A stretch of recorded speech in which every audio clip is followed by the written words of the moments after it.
Situación: hay tropas sajonas reunidas en Hastings, Inglaterra. Misión: asegurar la corona de Inglaterra. Ejecución: el 14 de octubre de 1066. Enfrentamiento y destrucción de los sajones. Directrices: los normandos tomarán el campo y llevarán a cabo la misión cueste lo que cueste. Dirección y control: Guillermo el Conquistador.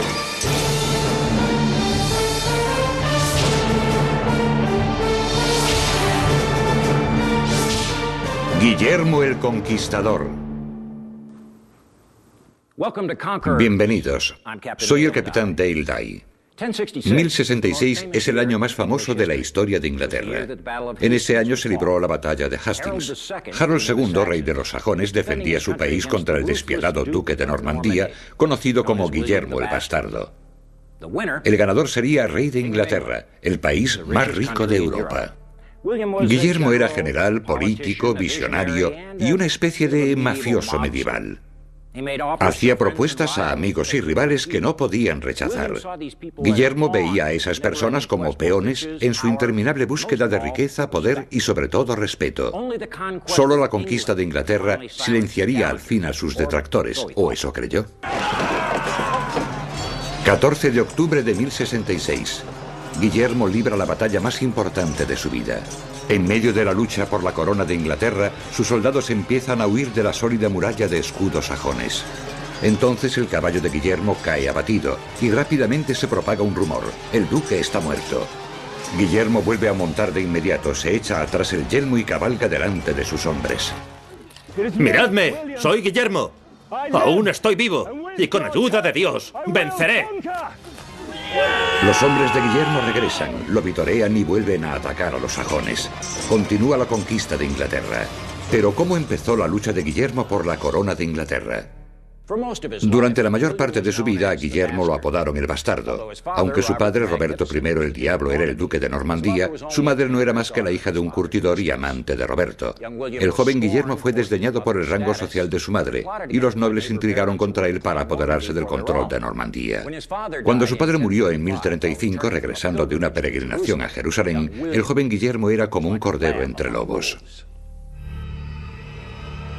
Los varones de Roberto eliminaron a los valedores de Guillermo uno por uno, envenenaron a su tutor y apuñalaron a su maestro. El joven Guillermo incluso presenció cómo le cortaban el cuello a su criado personal en un intento fallido de secuestro. Y con frecuencia lo despertaban en plena noche para llevarlo a otro castillo por seguridad. No obstante, Guillermo consiguió sobrevivir. A los 15 años, el rey Enrique I de Francia lo ordenó caballero y se unió a él en la lucha contra sus enemigos. Fue entonces cuando el atribulado muchacho aprendió los usos y tácticas de un comandante y deseó convertirse también en un conquistador temido. Estaba constantemente en peligro, no solo por los que querían apoderarse del ducado, sino por los que tenía más próximos.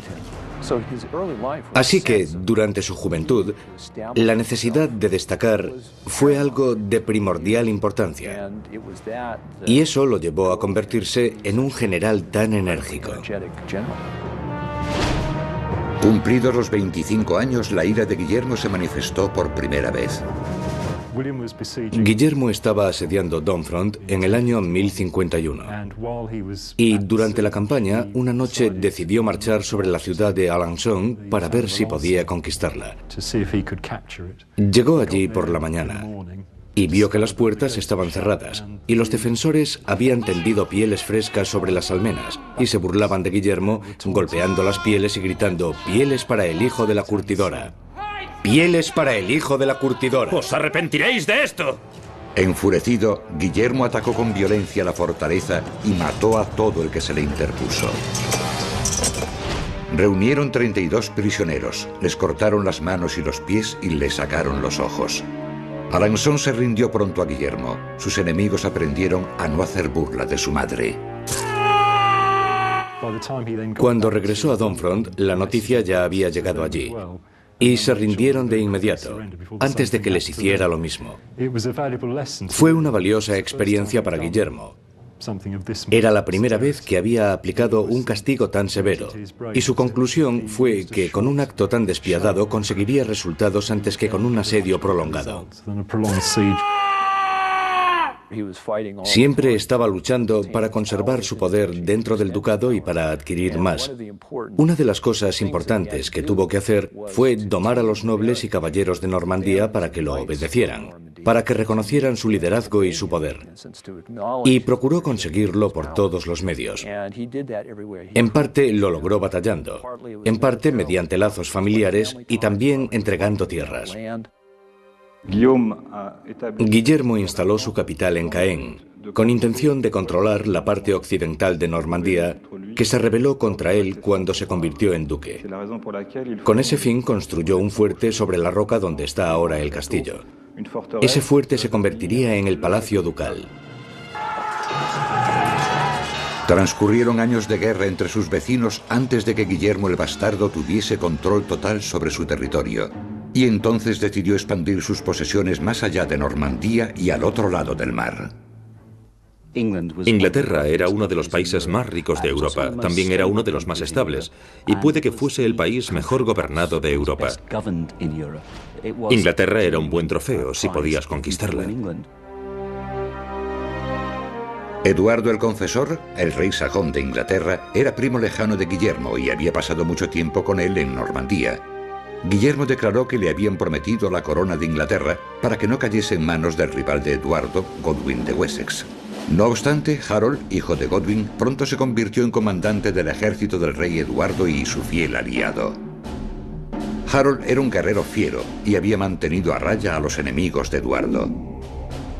En 1064, Harold llegó misteriosamente a la costa norte de Francia y allí fue hecho prisionero por el conde Guy de Poitiers. El motivo de esa visita está rodeado de misterio. No obstante, los normandos ayudaron a las generaciones futuras a comprender el motivo de Harold y los hechos que llevaron a la conquista normanda con una obra propagandística de artesanía. El documento más famoso de la época de Guillermo es el Tapiz de Bayeux. Mide medio metro de ancho por 69 metros de largo. En él aparecen imágenes bordadas que plasman 58 escenas de la vida de Guillermo, todas desde la perspectiva normanda. Es un relato ilustrado que muestra cómo quería Guillermo que lo recordase la historia. En el Tapiz de Bayeux la historia comienza dando una versión de la llegada de Harold a la costa de Francia. Es posible que Eduardo enviase a Harold a Francia para reiterar a Guillermo la oferta de la corona de Inglaterra. Desde luego es lo que los normandos dijeron después. Por desgracia para Harold llegó a las tierras de un subordinado de Guillermo de Normandía y lo hicieron prisionero. Fue Guillermo quien salió en su defensa y pagó el rescate de Harold. Después Harold fue entregado a Guillermo de Normandía y entonces lo reciben como invitado de honor. Así que es lógico que se cruzaran promesas. Harold pagó el favor a Guillermo siguiéndolo a la batalla contra Bretaña. El Tapiz de Bayeux muestra a Harold salvando de ahogarse a 2 soldados del duque cuando cruzaban el río Quenon, entre Normandía y Bretaña. Según cuentan, Harold, arriesgando su vida, salvó a aquellos 2 soldados y luchó con gran valentía durante toda la batalla. Harold pudo demostrar su entereza, y Guillermo vio el feroz guerrero que era Harold. Pero también cuando volvieron de Bretaña, Guillermo le pidió a Harold que le hiciese un juramento, el infausto juramento del año 1064. En la catedral de Bayeux, Guillermo le exigió un juramento solemne de lealtad. Era una petición a la que Harold no podía negarse. Imagino que en el siglo XI los juramentos eran cosa seria. Según cuentan, el juramento se hizo sobre reliquias sagradas cubiertas con un paño. Y al parecer después se retiró el paño y Harold se quedó horrorizado al ver sobre qué había jurado. El juramento de Harold se había hecho ante Dios, y fue una promesa que tendría graves consecuencias pasados unos años. Harold se marchó de Normandía y pronto olvidó su alianza con Guillermo. De inmediato empezó a luchar por conseguir el trono. Primero exilió a su hermano más joven, Tostig. No me dejas alternativa, lleváoslo. Esto es un insulto. Y después conquistó la lealtad de la cúpula militar del rey, los Huscarles. Después, el 5 de enero de 1066, Eduardo el Confesor, el rey sajón de Inglaterra, murió. A un lado del rey moribundo estaba el arzobispo de Canterbury y al otro estaba Harold. En determinado momento, al parecer, Eduardo tocó con su mano la de Harold y se interpretó como intención de confirmarlo como sucesor. Tal vez fue una recompensa por derrotar en batalla a los enemigos de Eduardo. Al no ser de estirpe real, Harold temía que otros le disputaran el trono y de inmediato hizo que el Consejo de Gobierno de Inglaterra lo coronase como rey. Se daban todos los ingredientes para una guerra. Guillermo se sintió engañado y traicionado, no solo por Eduardo, sino también por Harold, un hombre que le había jurado lealtad.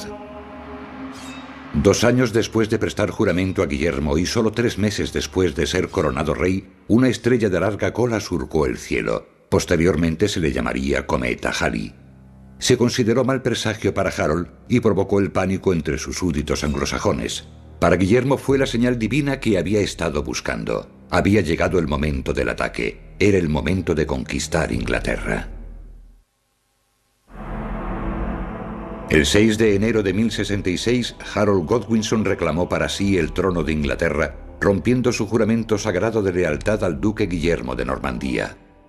Cuando Guillermo recibió la noticia de que Harold había sido coronado rey de Inglaterra, al parecer iba a salir de caza, y su reacción fue abandonar la caza y regresar a su palacio. Se sumió en una actitud sombría y permaneció callado durante varias horas.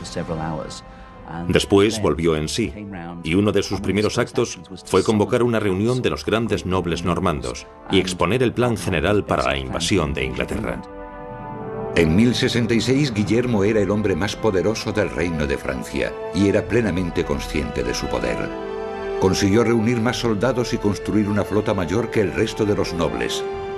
Por orden de Guillermo, todo varón normando debía realizar 40 días de servicio militar aportando sus armas y armadura. Sin embargo, Guillermo era lo bastante rico para reclutar mercenarios de otras regiones, que serían recompensados con parte de las tierras y las riquezas una vez ganada la batalla. En el puerto de Dives-sur-Mer, los normandos construyeron unos 700 barcos que llevarían a 8.000 hombres y 3.000 caballos de batalla para la proyectada invasión de Inglaterra.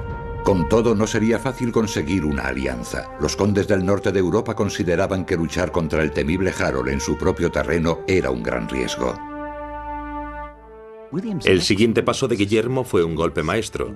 Pasó por encima de Harold y apeló directamente al Papa. Y logró obtener la bendición papal para su misión. Transformó su invasión en una cruzada.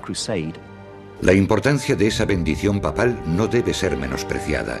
El Papa Alejandro II se mostró encantado de enviar a Guillermo a destruir a la familia de Harold, que había prescindido del fiel arzobispo de Canterbury. Ahora el Vaticano vio la oportunidad de recuperar el control religioso en Inglaterra. Ahora los nobles que se oponían a la invasión podían unírsele porque iban a una guerra santa. Psicológicamente también transformó a los normandos en los elegidos por Dios. Así que a los gobernantes europeos les resultó muy difícil acudir en apoyo de Harold. Todo estaba preparado para la guerra entre los dos comandantes más temidos de Europa. Ambos ejércitos contaban con equipo y armamento muy similar. Todos vestían cota de malla, llevaban escudos de madera cubiertos de piel y usaban yelmos cónicos con protector nasal. No obstante, el armamento principal y las tácticas eran completamente distintos. El anglosajón típico de 1066 llevaba el pelo largo y bigote, pero no se trataba de hippies amantes de la paz, sino que más bien eran como los ángeles del infierno de Europa. Sus armas y tácticas provenían de la vieja escuela bélica. Bienvenidos. Soy el capitán Dale Dye. 1066 es el año más famoso de la historia de Inglaterra. En ese año se libró la batalla de Hastings. Harold II, rey de los sajones, defendía su país contra el despiadado duque de Normandía, conocido como Guillermo el Bastardo. El ganador sería rey de Inglaterra, el país más rico de Europa.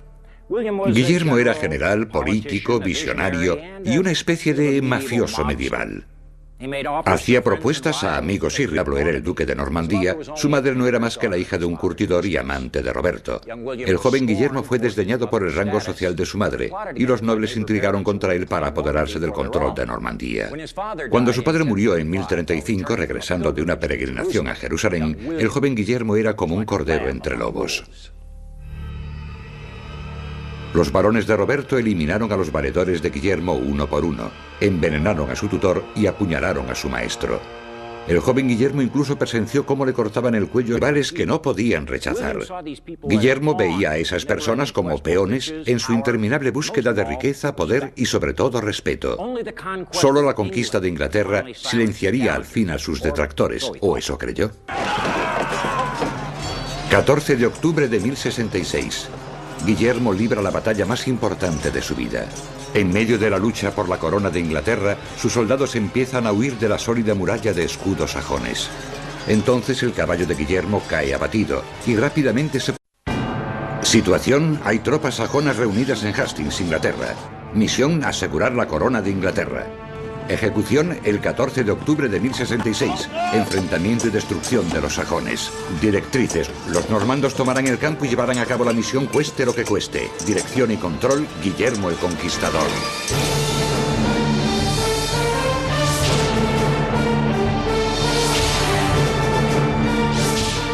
Guillermo el Conquistador. Propaga un rumor: el duque está muerto. Guillermo vuelve a montar de inmediato, se echa atrás el yelmo y cabalga delante de sus hombres. ¡Miradme! ¡Soy Guillermo! ¡Aún estoy vivo! ¡Y con ayuda de Dios, venceré! Los hombres de Guillermo regresan, lo vitorean y vuelven a atacar a los sajones. Continúa la conquista de Inglaterra.